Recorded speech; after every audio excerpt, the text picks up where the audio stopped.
اعوذ باللہ من الشیطان الرجیم بسم اللہ الرحمن الرحیم۔ السلام علیکم دوستو، آج کی ویڈیو میں ہم ریگولیشن 2025 کے جو مینڈیٹری رول ہیں وہ ایکسپلین کریں گے۔ اپروول کا پروسیجر دیکھیں گے، ایگریمنٹ کا ٹائمز اور ٹرمز اینڈ کنڈیشن دیکھیں گے، سسٹم سٹڈی دیکھیں گے اور یہ دیکھیں گے کہ یہ ریگولیشن کب سے اپلیکیبل ہوگا۔ دیکھتے ہیں آج کے ٹائٹل میں کیا ہے۔ نیپرا ریگولیشن 2025 کے تحت سولر لگوانا اب پہلے جیسا آسان نہیں رہا۔ آج کی اس ویڈیو میں ہم 3 لازمی چیزیں واضح کریں گے۔ اپروول کا اولڈ پروسیجر کیا تھا، اب کیا ہے، ایگریمنٹ اور سسٹم سٹڈی کے بارے میں ڈسکس کریں گے۔ آج کی ویڈیو کا آبجیکٹو کیا ہے، اگر آپ نیا سولر لگوانے کا سوچ رہے ہیں یا پہلے سے سولر صارف ہیں تو یہ ویڈیو آپ کے لیے انتہائی اہم ہے، کیونکہ یہاں کوئی افواہ نہیں بلکہ سرکاری قواعد کی بات ہوگی۔ سب سے پہلے دیکھتے ہیں نیپرا نے یہ سخت قوانین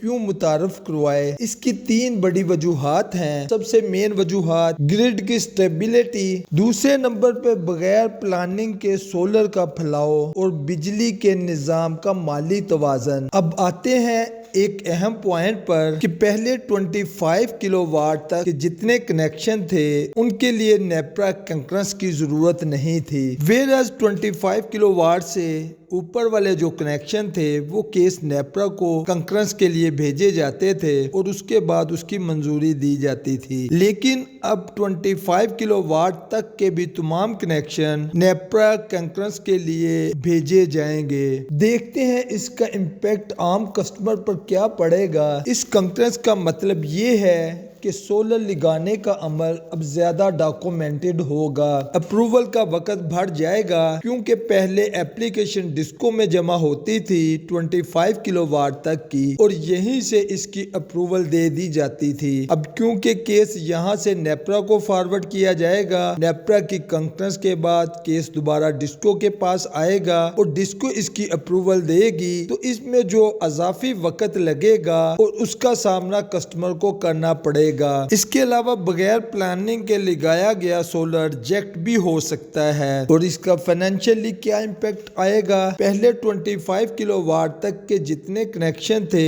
اس پہ کوئی فیس کسٹمر کو پے نہیں کرنا پڑتی تھی، ابھی 1000 فی کلو واٹ کے حساب سے یہ فیس پے کرنا پڑے گی، یعنی کہ اگر ایک صارف 10 کلو واٹ کا کنیکشن لگواتا ہے تو اس کو 10,000 اضافی فی کنکرنس کی مد میں پے کرنا پڑے گی۔ اب بات کرتے ہیں ایگریمنٹ کی۔ پہلے سولر کے ایگریمنٹ طویل مدت کے تھے، لیکن اب نیپرا نے اس کی مدت کم کر کے اس ریگولیشن کے مطابق 5 سال کر دی ہے۔ 5 سال ایگریمنٹ کا مطلب کیا ہے؟ اس کا مطلب یہ ہے کہ 5 سال کے بعد آپ کا ایکسپورٹ ریٹ ریوائز ہو سکتا ہے، بلنگ میکانزم میں چینجنگ آ سکتی ہے اور جو ایگریمنٹ کی شرائط ہیں ان میں تبدیلی آ سکتی ہے۔ یاد رکھیں رینیول آٹومیٹک نہیں ہوگی، بلکہ ایگریمنٹ ختم ہونے کے بعد میوچل کنسرن سے رینیول ہوگی، یعنی دوسرے الفاظ میں 5 ایئر کے بعد جو ٹرمز اینڈ کنڈیشن نیپرا لاگو کرنا چاہے گا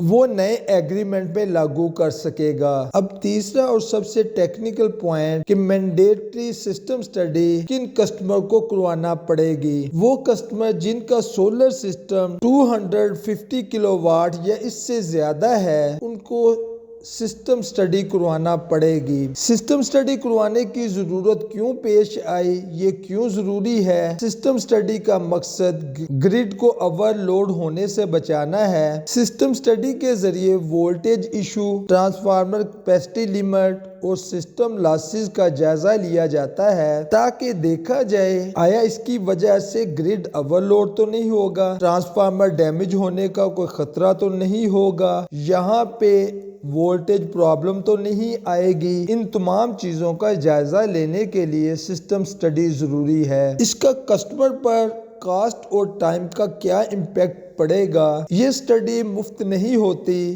اس پر جو لاگت آئے گی وہ ایپلیکینٹ برداشت کرتا ہے، یعنی یہ ایپلیکینٹ کے اوپر فائنینشیل برڈن ہوگا اور اپروول میں وقت بھی لگے گا، کیونکہ سسٹم سٹڈی میں جو ٹائم لگے گا اس کی وجہ سے اپروول میں ڈیلے ہوگی۔ لیکن کیونکہ یہ 250 کلو واٹ اینڈ ابو کسٹمر کے لیے ضروری ہے، یعنی دوسرے لفظوں میں یہ انڈسٹریل سولر جو پروجیکٹ ہیں یہ تقریباً ان کے لیے ضروری ہے، باقی جو کسٹمر ہیں ان کو اس کی ضرورت نہیں۔ ان تمام رول کو اگر اکٹھا کر کے دیکھا جائے تو ایک بات واضح ہوتی ہے، اب سولر انویسٹمنٹ بغیر پلاننگ کے خطرناک ہو سکتی ہے۔ نیپرا ریگولیشن 2025 کے مطابق اگر ٹرانسفارمر کی کیپیسٹی کے مطابق پہلے سے 80% سولر انسٹالڈ ہیں تو آپ کی ایپلیکیشن اس صورت میں بھی ریجیکٹ کر دی جائے گی۔ کن لوگوں کو اس میں احتیاط کرنے کی ضرورت